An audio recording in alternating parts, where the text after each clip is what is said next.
स्थापना करने वाले प्रथम शासक बप्पा रावल, जिन्हें काल भोज के नाम से भी जाना जाता है। इन्होंने सिंधु नदी की पश्चिम की ओर से बढ़ते आक्रमणों को सदियों तक रोके रखा। इन्हीं के वंशज महाराणा कुंभा हुए, जिन्होंने अपने शासनकाल में 33 किलों का निर्माण करवाया, जिनमें विश्व प्रसिद्ध कुंभलगढ़ और चित्तौड़गढ़ का विजय स्तंभ मुख्य हैं। इसी राजवंश में एक और महाप्रतापी राजा राणा सांगा हुए, जिनका साम्राज्य अफगानिस्तान तक फैला था, जिनका जीवन चरित्र शौर्यपूर्ण गाथाओं, त्याग और बलिदान से भरा है।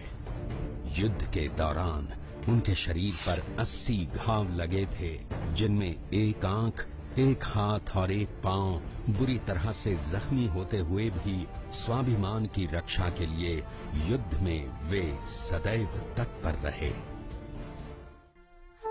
पराक्रम और बलिदान की इस गाथा में एक नाम पन्ना धाय भी है, जो कि एक गुर्जर जाति की धाय मां थी, जिन्होंने अपने पुत्र चंदन का बलिदान देकर राणा उदय सिंह की रक्षा की,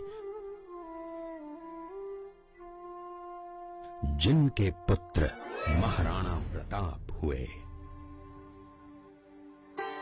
महाराणा प्रताप का जन्म पाली जिले के अखेराज सोनगरा की पुत्री एवं महाराणा उदय सिंह की महारानी जयवंत कंवर की कोख से विक्रम संवत 1597 में अर्थात 9 मई 1540 को कुंभलगढ़ में हुआ। बाल्यकाल चित्तौड़गढ़ में गुजरा। करीब 17 वर्ष की आयु में ही प्रताप का विवाह अजबंदे कंवर के साथ हुआ। सन 1567 में अकबर ने जब चित्तौड़गढ़ पर आक्रमण किया, तो मेवाड़ के प्रमुख सरदारों और सेना नायकों के आग्रह पर महाराणा उदय सिंह ने चित्तौड़गढ़ छोड़ दिया।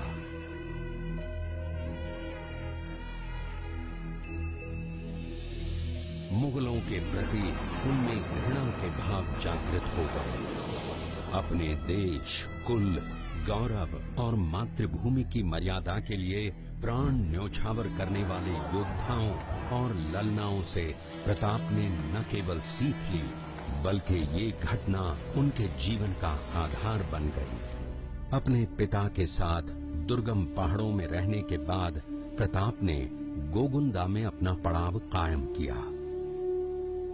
फरवरी 1572 को महाराणा उदय सिंह का देहांत हुआ।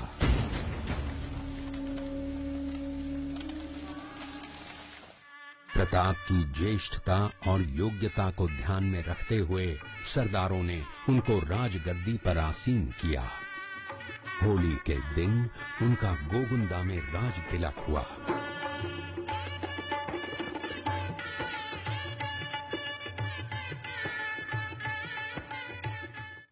उस समय तक लगभग सभी राजाओं ने मुगल सम्राट अकबर की अधीनता स्वीकार कर ली थी। एकमात्र महाराणा प्रताप ने अपना मस्तक अकबर के आगे नहीं झुकाया। अपनी स्वाधीनता और सार्वभौमिकता के अधिकार को सर्वोपरि माना। अपने दृढ़ निश्चय का परिणाम प्रताप अच्छी तरह जानते थे।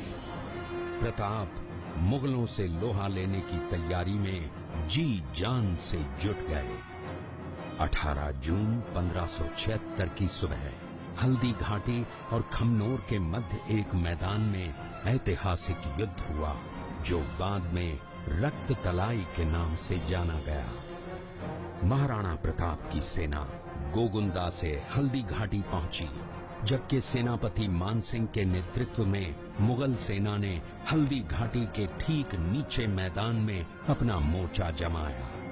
मुगल सेना के हरावल दस्ते द्वारा घाटी में घुसपैठ करने के प्रयास की प्रतिक्रिया स्वरूप महाराणा प्रताप की सेना मुगलों पर टूट पड़ी।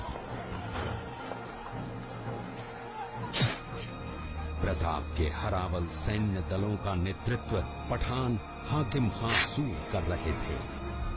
भीलू राणा, जो राणा पूंजा के नाम से भी जाने जाते हैं, उनके नेतृत्व में भील आदिवासियों ने गोरिल्ला पद्धति से युद्ध करते हुए मुगलों के छक्के छुड़ा दिए। देखते ही देखते शाही सेना में खलबली मच गई। रक्त तलाई घोड़ों की टापों, हाथियों की चंघाड़ों और तलवारों की झनकारों से गूंज उठी।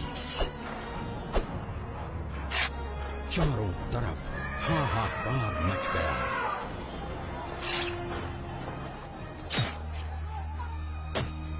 युद्ध का घटनाक्रम अचानक उस समय बदल गया जब प्रताप ने अपने घोड़े चेतक को एड़ लगाकर मानसिंह के हाथी पर चढ़ा दिया और उस पर भाले से भरपूर वार किया। मानसिंह हौदे में दुबक गया। हाथी से उतरते समय चेतक की एक टांग कट गई। इस स्थिति को भांपकर महाराणा प्रताप के हमशक्ल सेनापति झालामान ने महाराणा प्रताप से आज्ञा लेकर उनका राजमुकुट धारण किया। मुगल सेना झालामान को महाराणा प्रताप समझकर उन पर टूट पड़ी। झालामान शहीद हो गए। उधर चेतक ने अपने स्वामी को 5 किलोमीटर तक 3 टांगों पर ही लेकर एक बरसाती नाले को पार किया। उसके पश्चात उसके प्राण पखेरु उड़ गए। इस युद्ध से महाराणा प्रताप के मन पर गहरा प्रभाव पड़ा। परिणाम स्वरूप उन्होंने मुगलों पर विजय प्राप्त करने तक राजसी ठाट बाट छोड़ने और पत्तों पर भोजन करने का प्रण लिया, जिसे उन्होंने जीवन भर निभाया। महाराणा प्रताप ने अपना सैन्य बल बढ़ाकर सर्वप्रथम अरावली पर्वत की घाटियों में बसे दिवेर पर चढ़ाई कर विजय प्राप्त की। इसके बाद कुंभलगढ़ पर भी विजय प्राप्त की। सिर्फ चित्तौड़गढ़ को छोड़कर सारे मेवाड़ को अपने अधीन कर लिया। कालांतर में महाराणा ने चावंड में अपनी राजधानी स्थापित की।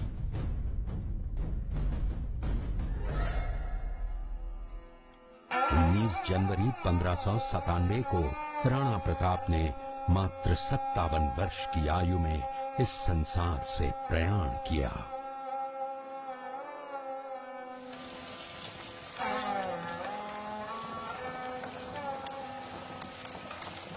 हल्दी घाटी का युद्ध एक सांप्रदायिक युद्ध न होकर आत्मसम्मान, मातृभूमि की स्वतंत्रता व स्वाधीनता का संघर्ष था। इसका प्रमाण ये है कि जहां पर अकबर की सेना के सेनापति जयपुर के राजा मानसिंह थे, वहीं पर महाराणा प्रताप की सेना के सेनापति काबुल के हाकिम खां सूर थे। महाराणा प्रताप स्वतंत्रता की वेदी पर एक ऐसा अंगारा था जो आत्मसम्मान व देश गौरव के लिए दिन रात जलता रहा, धधकता रहा और अंत में बुझकर भी उसने देश में ऐसा लौह भर दिया जिसकी प्रखर किरणों ने भारत माता को गुलामी की जंजीरों से मुक्त कराने के लिए सदा प्रेरित किया।